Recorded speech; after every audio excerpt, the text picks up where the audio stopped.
Hello, everyone. Hope everybody's feeling okay out there. This series, we are going to talk about the candidates quarter semifinals. Semifinals that took place in 1971 between Viktor Korchnoi and Tigran Petrosian. This match was played in Moscow, which has some implications because Moscow was where Petrosian was living at the time, between July 4th and July 28th, 1971. Korchnoi had beaten Geller in the candidates quarterfinal, and Petrosian had scored 6 draws and 1 win, and against Robert Hubner, and German grandmaster. And Robert Hubner quit the match uh, due to his reason was nervous stress, and he said it was due to the noisy conditions of the playing hall. So there you have it with with that. So that led to the Petrosian Korchnoi match. At the time, Petrosian, was about 26-40. Um, and of course, Spassky was world champion at the time. Korchnoi was about 26-70. So they were pretty equal in their ratings. The only two players ahead of them were Spassky at 26-90 and Fischer at 27-60. So note that Fischer is the only player over 2,700 at this time, so Fischer is about 70 points higher in rating than this number 2 player Spassky at the time. So Fischer was definitely the strongest player at the world in the world at the time. Petrosian and Korchnoi had played each other many times since their first game, which occurred in 1946. So these guys were already pretty old at this time. But their score stood in Petrosian's favor. Petrosian had 6 wins, 3 losses, and 17 draws against Petrosian. So pretty close, but Petrosian had the edge. Korchnoi, and this is an amazing fact, Korchnoi was 40 years old at the time and was actually a little bit younger than Petrosian, who was 41 and turned 42 during the match. Okay, so and this shouldn't be a big surprise. Korchnoi had more decisive games than Petrosian, and Petrosian, due the style. And the reason why I'm giving you all of this background information is because during this match, there was only one decisive game. We're not gonna go through all the games. There was only one decisive game, and that led to the led to one of these players going on to face Fischer. And those of you that know your chess history know who that was. But I'm just trying to give you some background into the match because I found some of this stuff interesting in the comments of other grandmasters. Now, let's talk about style here. First of all, these two guys, even though they both, played in the Soviet Union, provide complete contrasting styles. Korchnoi is like a sharp player, very great in tactical situations, and Petrosian is a positional player. And at the time, he probably was the best positional player. He comes from the school of Nimzovich, and basically, he's just super solid. And at the time, it was thought, that his Petrosian's greater experience and more solid play was going to give him the victory over Korchnoi. Now, Spassky, who played 2 world championship matches against Petrosian, losing in '66 and winning in '69, says that Petrosian is a unique match pugilist. His forte, this is a quote, his forte is that he is almost uncatchable. He tries to keep his opponent at his own distance so that at the convenient moment he will be able to take resolute action. He is a tiger getting ready to pounce on his victim. In matches, draws cannot affect the outcome. Therefore, such a style as Petrosian is much more dangerous in matches. Spassky also said that Petrosian strives to attack only when the position is in his favor, right? Only when the position is in his favor. And then Spassky said about Korchnoi, Korchnoi could be described as a searching chess player, more a destroyer of the other player's plans and positions than a creator. He has a tendency not to trust his intuition, rather, he relies on cold hard calculation. More a tournament player than a match player. And he goes on to say Petrosian is a tough opponent for Korchnoi. After all, during the course of the struggle, Korchnoi has to be able to discover his opponent's plan in order to begin destroying it. But Petrosian's style is often based on waiting, maneuvering, semitone. So what Spassky is basically saying is that Petrosian basically gives you nothing to work with. And this is exactly what Korchnoi needs, right? He needs to be able to see some clear movement from his opponent so that he can counterattack it. This is why Korchnoi did so good against Tao, because Tao was so aggressive. This gave Korchnoi opportunity to counterattack. And again, if you have any trouble finding videos, just click on my channel and go to the playlist. And everything is like neatly arranged in order in the playlist, different candidates matches.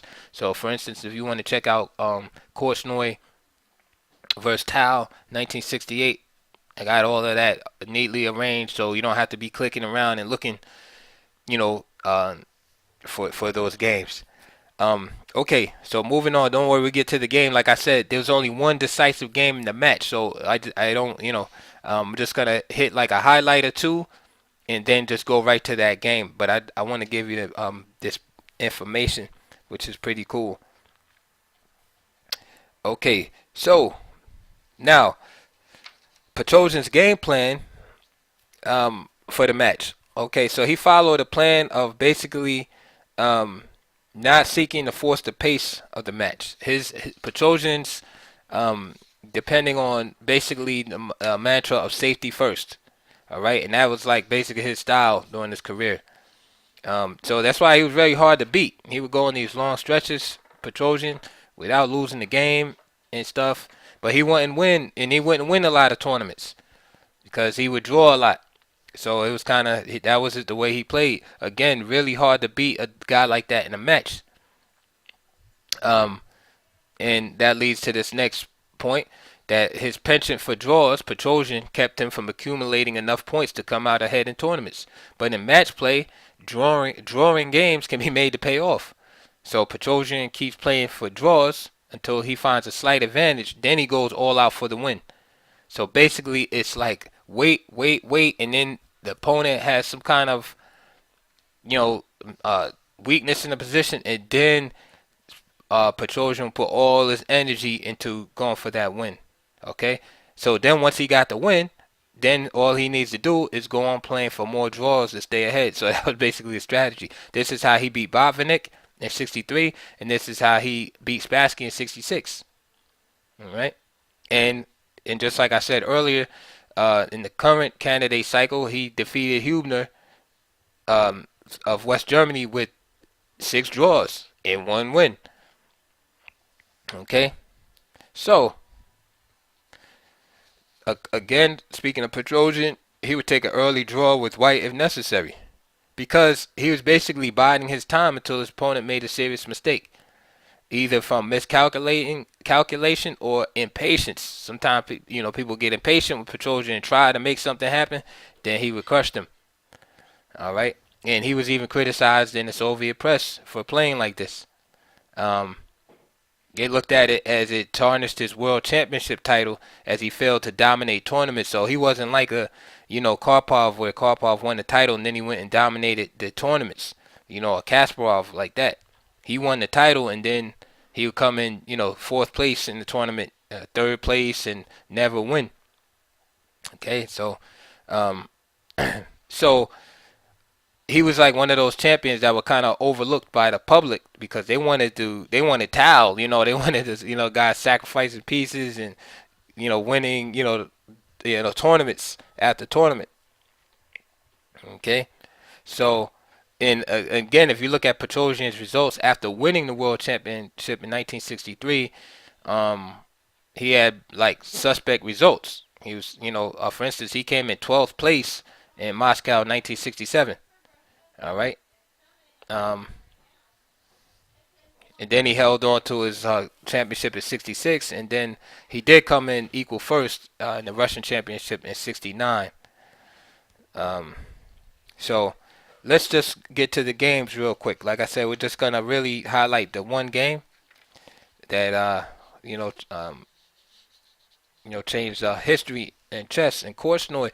And it's funny because Korchnoi is like so close so many times. So game one, Petrosian is white. Again, it's a Korchnoi played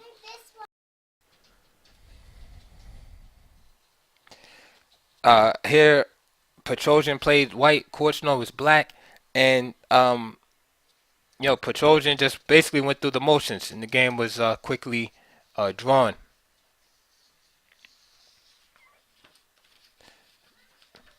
Game two, Korchnoi was white. Petrosian black. Now here, Korchnoi actually achieves an advantage out of the opening. Okay, Korchnoi played real passively. I mean, I'm sorry, Petrosian as black played passively. So he played this Bogo Indian defense, which is not bad in itself, but you'll see what I'm talking about. Okay, D6. Again, just real cautious and giving white a chance to erect a large center. Now this will have a psychological effect on Korchnoi, as we'll discuss later. Again, this game ended in a draw also, but you can see from the position that white has a nice position here, right? Nice center. Now, of course, Petrosian's position is very solid, but at this time, um, Korchnoi really couldn't find a way to win. E5 is an excellent move. Again, he's retaining. He's using his space advantage effectively. He's now pushed forward his mobile center and driven the black pieces back. Now, black is very cramped here, but the question is how to continue. Okay, game probably should continue some type of king side attack. Possibly that's one plan. But the one thing we can say is that white has a lot of space here. And white probably should keep building up with the center. For instance, there's nothing wrong with rook fe1, stuff like that. But Petrosian is playing real slow, real solid. Okay, so after c6, knight d2 was played. Now, knight d2 is possible, but the problem with that is the Petrosian plays d5 to stop any knight e4 advance in the position. Knight e4 ideas, excuse me. One promising continuation for Korchnoi could have been e takes d6. Knight takes d6. Notice white still maintains his supremacy in the center. Rook fe1, and then with the idea of invading e5. Now, black stops that with f6, but now in the process weakens the e6 square, and now d5. Notice the position of the queen on e7. So c5, knight d2, e5, and then now we take over d4. Let's say rook a c8, knight takes, queen takes, b3 or knight e4, knight g6. This is just a sample, and then of course knight e4 here. This is just a sample, and white has a great position. Okay, knight e4, moving the blockade. Let's say queen b6. Again, some of these moves are off the cuff, and then something like d6 is a great position Great position for black. Excuse me, for white. Sorry about that. Keep mixing up the colors. So although the position wasn't like clearly winning for Korchnoi, I mean he definitely had chances for an advantage against this kind of suspicious opening by Petrosian. Even here, Korchnoi still maintained an advantage. Now Korchnoi decide at this point to go and attack on the queen side. So now he locks the position up. And again, White still had the space advantage, but slowly but surely, Petrosian began to, just extract himself from the difficulty. See, Bishop G6.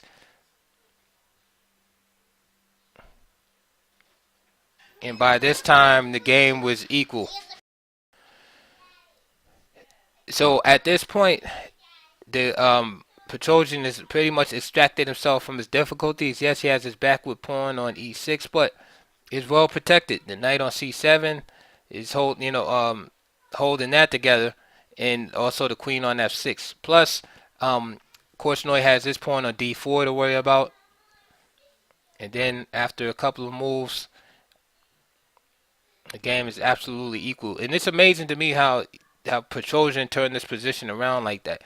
And so this game ended in the draw, but it was like a psychological blow to Korchnoi because okay, you prepared, you got a good position, and this what happened. This is what happens. He just turns it around and turns it against you.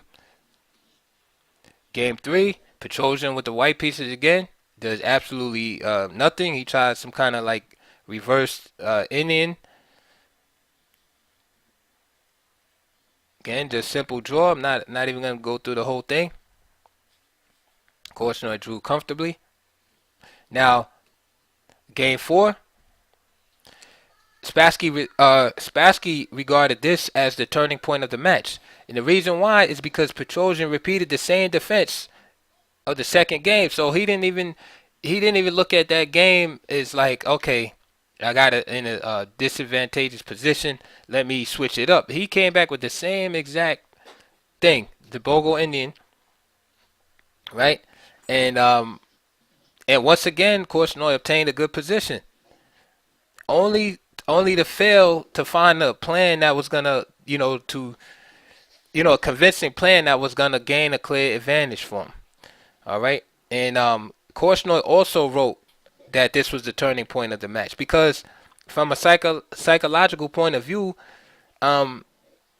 these Korchnoi not being able to turn those games into an advantage gave Petrosian confidence because Petrosian's like, man, if he can't beat me from these positions, he's not gonna be able to beat me because those are like the worst positions that Petrosian got, and he still didn't lose. So this gave Petrosian confidence. So let's look at what Spassky's talking about. So again, we had this Bogo Indian, slightly different variation, of course. But again, you're gonna see Petrosian, I'm sorry, Korchnoi with the white pieces obtain a nice position here. Okay, so we see his weakness on the light squares. 96 is played here. Again, this is game 4. Korchnoi has the white pieces, Petrosian the black pieces. And I just want to show you, not bishop takes b7 because it's just simply rook a b8, bishop g2, and then rook takes b2 is nothing for black, nothing for white. Queen f7. Here's the attack on the queen side. Bishop c6, knight d5. And this is good. Again, this is good for white. If black captures on d5, then you're gonna have black is gonna have a weak c7 pawn. So therefore, the tension remains because black doesn't really want to. Black doesn't want that knight there, but he doesn't want to capture on d5 either. Bishop c3, rook a e8, f4. That move was a little unnecessary. Maybe just more patient move like queen d2 and just connect the rooks and then play rook cd. Can't talk today. Rook cd1. Okay. Or if you are gonna play the idea with f4, maybe play e3 first and then take with the take with the e pawn. So f4, e takes f4, g takes f4. Now a5, a3. Now here, Petrosian play a takes b4, and see here, knight d5 is possible here due to this tactical shot. C takes d5, and knight takes f4. Okay, with the idea being that if d takes c6, rook takes e2 with the threat on the bishop. Rook takes f4, queen takes f4, queen takes e2, queen takes c1.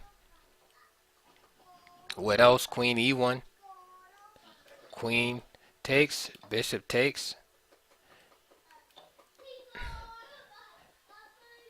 a takes b4, and c takes b7. It's a long line, I know. Bishop takes a3.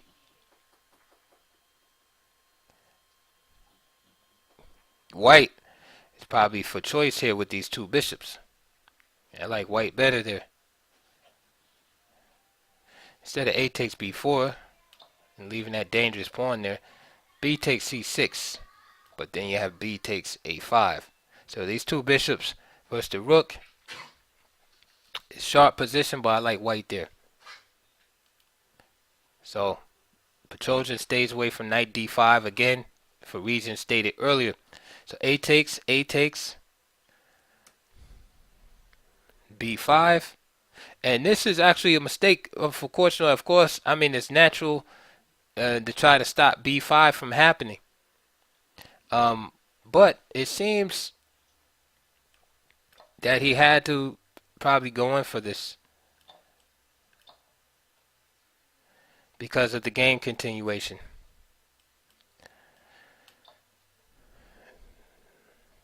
Okay, here it's a little bit different.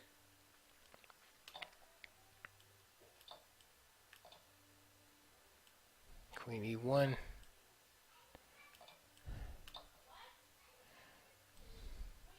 Then b6. Okay, so you still have those pawns, but notice the pawns are blockaded, and then so these pawns aren't going anywhere. There's no threat of queenie. It's a very interesting position. It's like unclear to me.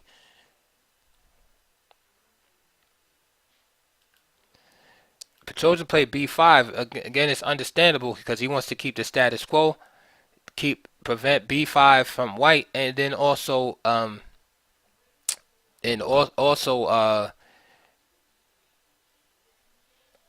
undermine the the knight here. For instance, just visualize this right here. If c takes b5, then the knight would drop. Korchnoi finds the correct move. Bishop takes, and to me this gives him an advantage. He can't take with the queen. G takes f6, and now he plays this move, c takes b5, which is not as strong. The stronger move here is f5.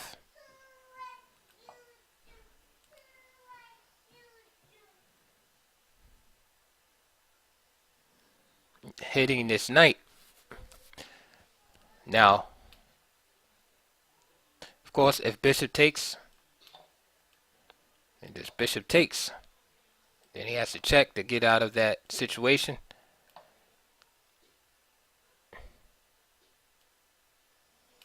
Knight here. C takes b5, and it's a sharp position, but white has the better of it. He has this beautiful bishop, He has his pawn at f5, looking at the e6 square. As soon as this knight moves, pieces can go into e6. c7 pawn is weak. White will soon utilize the g file, so white has all the chances in this position here. The other option is bishop takes d5. I'm sorry, the other option is just moving the knight right away. Like so, for instance, knight g5. Now on knight g5, c takes b5, and then if bishop takes, then the rook comes to the 7th rank.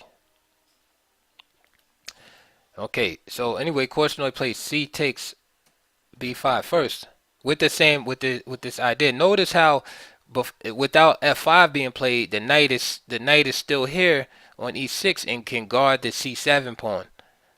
You see, so that's the idea behind f5, that you move a piece out of the way. Petrosian plays bishop a8, and then here he could have played f5 again, which probably would have forced bishop takes d5 because you don't want to lose the pawn. Instead, Korchnoi played rook c3. Okay, it's not as forceful. I think here you play the move f5. This is the position you press. You have to press home the advantage here. You know, your advantage is white is not big enough to wait here. So bishop, I'm trying to think, because knight g5, just rook takes c7, and I think black is lost. Yeah, knight g5, rook takes c7. So bishop takes d5. You got to give up the bishop, and then it's a matter of taking with the bishop or taking with the queen. Let's take with the queen. Let's keep the king protected. And then a knight g5. Again, you harass this knight again, like h4, something like that. Queen takes, bishop takes.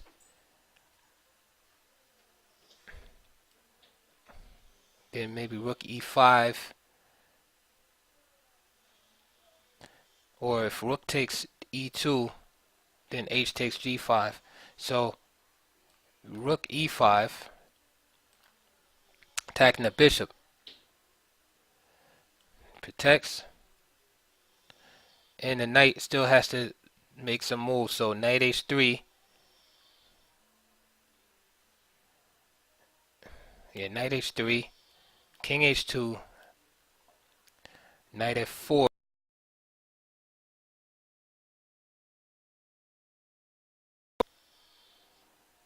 Yeah, and I think black is lost here.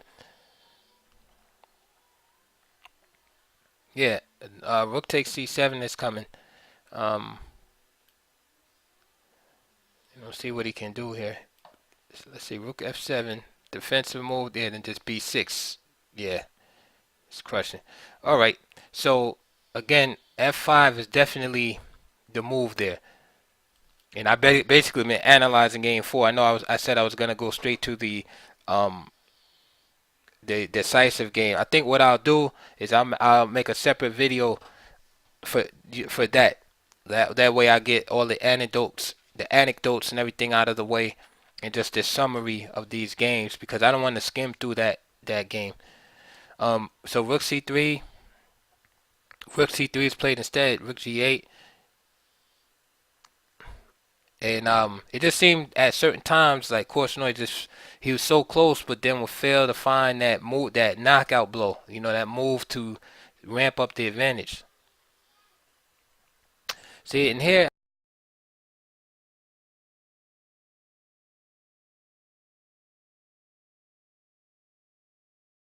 h5 just now Petrosian didn't play that, but just attacking the rook. Just facilitating trades. Everything. There's not now. White doesn't have any advantage. Instead, he played bishop takes d4, queen takes d4, D5, excuse me, and then look, everything just comes off the board. Rook B8, Rook C1.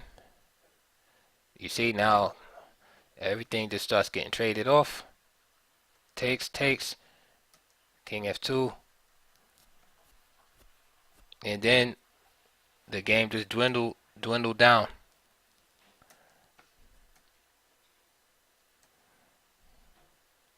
Okay, White has a slight advantage, but not enough to, not enough to win.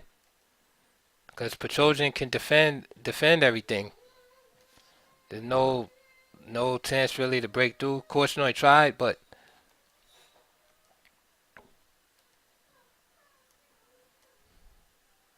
Petrosian was up for the task.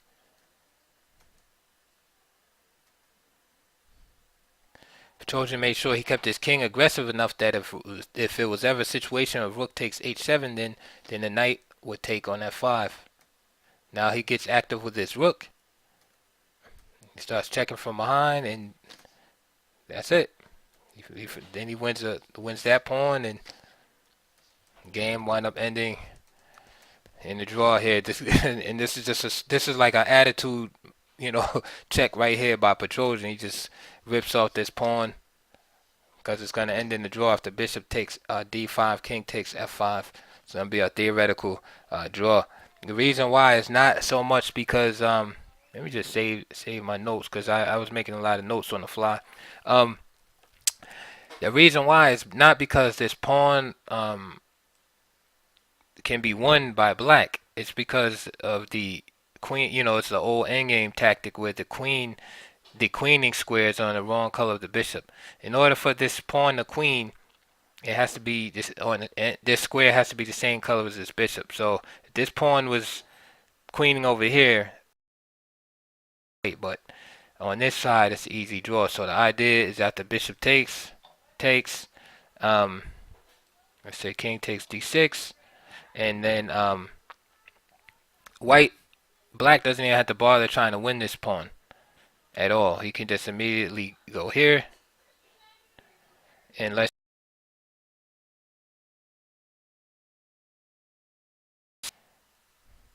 here,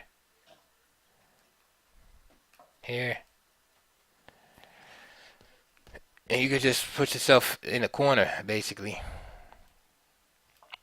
here.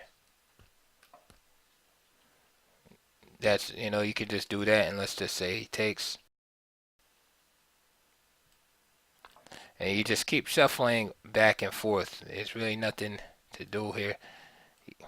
You can even just commit suicide with the pawn.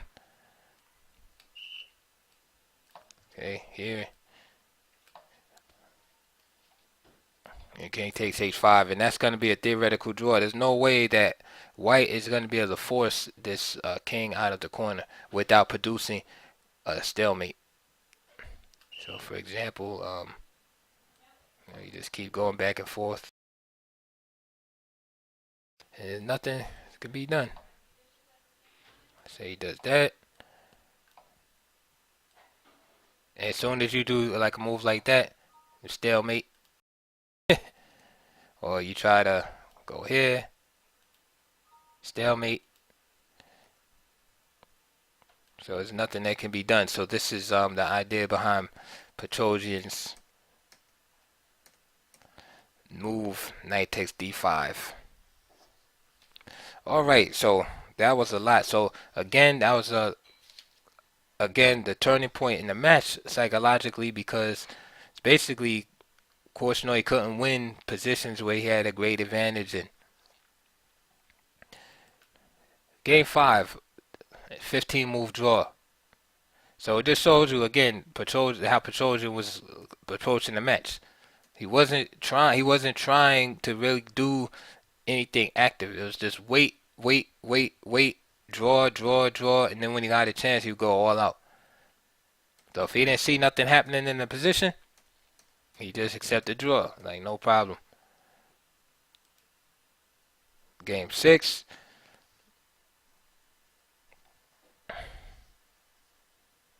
Korchnoi was not able to get an advantage this time. And of course, we didn't see the Bogo Indian again. We see something a little more serious. The Queen's Indian from Petrosian. That game was drawn in 42 moves.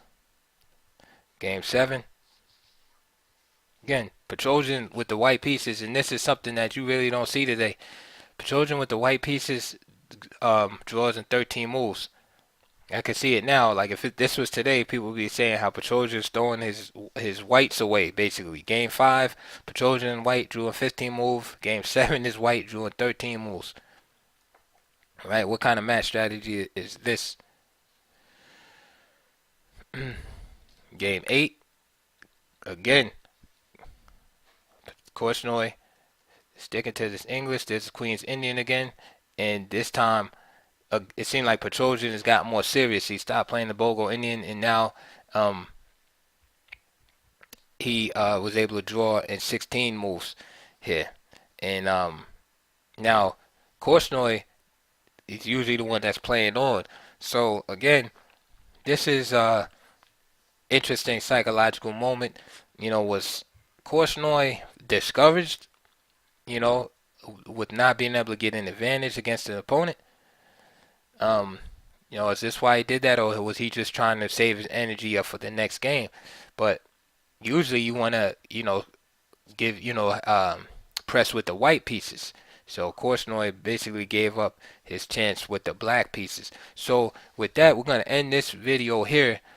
And then we're going to start fresh with game 9. And that's going to be the last, video, since that's the decisive game that decided the outcome of this candidates match. And we're going to conclude on that video.